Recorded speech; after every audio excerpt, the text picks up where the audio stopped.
nyaman aja duduk santai-santai di temple family gua.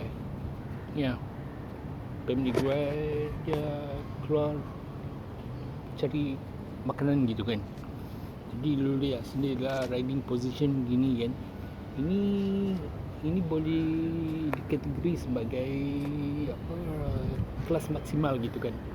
Jadi lu open lu punya leg gitu, lu dah pasti dia udah miliki tu tank tu besar banget gitu kan.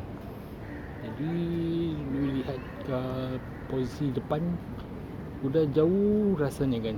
Bila lu pandang ke lantai temple ini rasanya macam mau jatuh gitu kan. Jadi itu shape mirror tu itu syarat saja kan. Lantas lu mau corner gitu kan.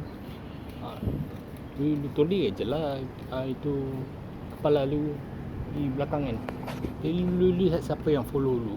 Itu ini apa ini structure-nya tiang gitu kan. Udah nyaman aja.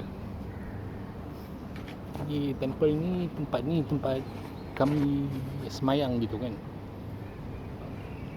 Kami biasa semayang di temple ni rasa nyaman.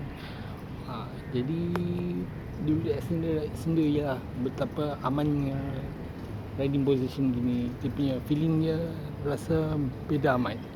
Tak perlu lihat itu meter-meter gitu kan. Lu pandang aja depan rasanya rasa macam-macam jauh gitu kan. Jadi udah pasti dia untuk short distance riding kerana dia punya seat temple ni sudah keras banget kan. Rasa sendirilah kan. Jadi lu lihat sendiri di temple ni dia rasa nyaman semayang-semayang di temple. Lepas tu gua mau memesannya buang duit aja.